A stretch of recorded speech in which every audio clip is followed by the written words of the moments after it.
Existem pessoas que precisam romper com namoros que são terríveis, desastrosos. Aquela pessoa só faz mal a você, você sabe disso, mas você tem um vínculo com ela, você tem necessidade afetiva, você não consegue romper aquele namoro. Então, você, de repente, você se encoraja, você fica com tudo claro diante de você, essa pessoa não me faz bem, eu não posso me casar com essa pessoa, porque se no tempo do namoro já está assim, imagina na época do meu casamento, depois no meu tempo de casado, vai virar um inferno pior ainda do que já é. Aí você se encoraja, motivado por pessoas que estão ao seu lado, a romper. Aí é terrível no dia que você rompe. O sofrimento é cruel dentro de você. Parece que você nunca mais vai se recuperar, que você só pensa naquela pessoa. Por quê? Porque apesar dela te fazer tão mal, você tem um vínculo doentio com ela, de dependência afetiva. Você sabe que ela te faz mal, mas você não sabe viver sem ela. Aí você começa a dar passos. A primeira semana é horrível. Você sofre, você chora, você não pode ouvir a música, você não pode sentir o cheiro, você não pode ver aquele pedacinho de não sei o que ele esqueceu lá na sua casa, que tudo aquilo é terrível. Mas de repente você começa a dar passos de libertação. É como se você estivesse andando na direção de uma terra que só vai te fazer bem. E um mês depois aquele sofrimento ficou melhor, 2 meses depois aquele sofrimento melhor, e de repente você não está nem mais lembrando. Claro que ainda existe ali um vínculo silencioso sendo desarmado, porque a dependência afetiva, ela não morre da noite para o dia. A gente precisa, é como se você fosse sufocando uma célula cancerosa com o processo da quimioterapia, sabe? Que você vai retirando a vida da célula cancerosa, que é a célula que nos mata. Aí digamos que 3 meses depois, você encontra de novo com aquela pessoa e você tem aquela famosa recaída. Aí pronto. O castelo que você estava construindo, o chão que você tinha andado, que tinha sido tão difícil, você joga fora e você volta para o Egito, você volta para a escravidão. Você faz o mesmo que os companheiros de Moisés queriam fazer, voltar a comer a cebola, voltar a comer o alimento podre, estragado. Aí você reata aquele relacionamento, porque ele é doentio e você não cuidou da devida distância que você deveria manter. Porque quando você tem essa dependência afetiva, você tem que estabelecer a distância, porque senão você não se cura. Você tem que parar de querer saber da vida daquela pessoa, porque senão você não se cura. Você precisa parar de ficar fuçando o Facebook dela, porque senão você não se cura. Você precisa parar de ficar investigando a vida. Onde que ela foi? O que ela está? Você tem que cessar todos os pontos que podem lhe fazer querer voltar para o Egito. Porque senão você nunca vai se libertar. Aí 3 meses depois você está bela e formosa já, matando a célula cancerígena, você vai dar mais uns beijos na boca, volta àquela dependência horrorosa e o inferno retorna na sua vida. Na sua primeira semana é até bom que está tudo voltando. Daqui a pouco, minha filha, você está num inferno pior do que você estava 3 meses atrás. É assim. Quando a gente não sabe viver o desconforto que nos edifica, a gente se boicota o tempo todo. É como parar de beber, é como parar de fumar. Você fica sem fumar 1 ano e você comemora porque você parou de jogar aquela toxina cancerígena no seu organismo. E de repente você vai lá e acende um cigarro de bobeira e aquele vício volta como se fosse um monstro capaz de te comer inteiro. Pronto. Todo aquele sacrifício que você fez dos primeiros dias sem fumar vão para o saco. Por quê? Todo aquele sacrifício vai para o saco. Por quê? Porque você não foi capaz de viver o desconforto de renunciar. Minha gente, é impressionante como essa mão de Deus nos auxilia assim, nos fazendo conscientes do que nós precisamos romper na nossa vida. São situações que a gente precisa estabelecer limites para elas, porque senão a gente não vai ser curado nunca. A gente vai ficar eternamente doente na fila dos necessitados, chorando e mendigando um pãozinho de bondade do outro, um pãozinho de afeto do outro. Pelo amor de Deus, nós não fomos feitos para isso. Nós não fomos feitos para ficar arrastando dependentes afetivamente dos outros. A gente foi feito para amar. E o amor só tem sentido na nossa vida se for para nos edificar, se for para nos ajudar a atravessar o desconforto do deserto. Caso contrário, ele não faz sentido. Esse pseudo-amor, esse falso amor que às vezes a gente diz sentir um pelo outro, que não nos ajuda nos desconfortos do deserto. Eu preciso viver os meus desertos, você precisa viver os seus.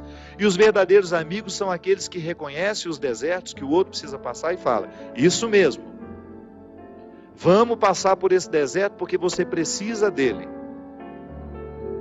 Agora, a Poliana, ela quer aquela vida feliz, ordenada. Lembra daquela personagem? A Poliana, onde tudo era o jogo do contente, né? Para com isso. Assassine esse instinto infantil que existe dentro de você, que lhe faz ter medo dos desconfortos da vida. O desconforto da vida, quando bem vivido, ele só nos torna melhores. Tira essa máscara de coitadinha que você gruda na sua cara para os outros terem eternamente pena de você. Você só perde tempo na vida assim. Que bobagem! Deus nos segura na nossa mão é para a gente ter condições de atravessar esse deserto. Não é para ficar recaindo eternamente e voltar a comer as cebolas do Egito, porque a gente teve dó de nós, porque a gente teve dó do outro, não. A caminhada é para frente que se vai. E chega um momento quando Moisés chega diante de Deus e fala: agora você resolve essa situação, porque eu não sei mais o que fazer. Já construíram um bezerro de ouro no meio do caminho, já arrumaram confusão, já estão adorando até outras situações, então nem lembrando que o Senhor existe. Eles só não voltam porque está longe demais. Mas retornam de outra maneira. Não retornam na geografia. Sabe? Eles não voltam geograficamente porque estava longe já do Egito. Eles morreriam no meio do caminho. Mas não voltavam geograficamente, mas voltavam afetivamente. Porque às vezes a gente já ultrapassou o território da nossa escravidão físico. Eu já saí da cadeia, mas a cadeia não saiu de mim. É assim que funciona. Eu já dei os passos na direção da minha liberdade, mas eu não fiz a conquista da minha liberdade. Eu não decretei a conquista da minha liberdade. Então eu fico afetivamente preso ao meu passado, lamentando as cebolas do Egito, lamentando o namoro que terminou, a situação que foi terminada, a amizade que foi traída. Então, quando Moisés está diante do Mar Vermelho, e ele fica apavorado, porque agora eles não tinham mais para onde ir, ou atravessavam o mar, ou voltavam para o Egito, e o exército do faraó já estava chegando para capturá-los. O que ele faz? Ele tem uma reunião particular com o Senhor, né? Uma audiência particular de urgência. Liga lá para o secretário de Deus e fala: pelo amor de Deus, você pede para ele me atender hoje, que eu não posso mais ficar sem essa resposta. O exército do faraó está chegando. E aí ele acha que Deus iria dar uma resposta fácil para ele, né? Ia dar uma solução rápida. Não. O que Deus fala? Lembra, Gino? Lembra? Corre, né? Entra nessa água. Olha que frase forte. Diga ao povo que caminhe. Eu não vou fazer por vocês o que só vocês podem fazer. Eu vou dar todas as graças para que o milagre aconteça. Eu vou fortalecer a coragem de vocês, mas se não colocar o pé na água, se não desafiar este mar, ele não se abre. E foi o que o povo fez. Moisés à frente, certamente, cheio de medo também, né? Ai, meu Pai de misericórdia, o que vai acontecer agora? Quando ele começou a entrar, a colocar os pés na água, Deus faz a sua parte. Minha gente, a nós nem importa se isso aconteceu dessa maneira mesmo. A nós interessa é o fato de que Deus faz diariamente isso na nossa vida. Sempre que eu me encorajo a vencer os mares que me desafiam, eu estou exercendo o cuidado de Deus na minha vida. Sempre que eu me encorajo a colocar o pé no mar que me ameaça, eu estou cumprindo a parte da promessa de que Ele estará sempre ao meu lado. Você faz a mesma coisa. Sempre que você desafia os seus mares, sempre que você enfrenta os seus desconfortos, quando você não tem medo do desconforto que lhe chega, quando você olha para ele de frente, você fala: e agora? O que é que nós vamos fazer a partir desse momento? O que você me traz de bom? O que você está me desafiando? Eu vou aqui recrutar as minhas melhores partes, porque só isso me interessa. Se o desconforto me chega, eu preciso atravessar esse deserto para poder alcançar essa parte da terra prometida que me espera. É assim que funciona. Não há uma fórmula mágica para a vida. Ainda que a gente não acreditasse em Deus, nós teríamos de viver os desconfortos que nos fazem crescer. Ainda quem não crê em Deus precisa enfrentar os desconfortos de sua história, de sua existência. Agora é claro que quando a gente acredita em Deus, quando nós acreditamos de que existe alguém superior a nós, nos capacitando para a gente fazer a travessia, um conforto a mais nos é oferecido.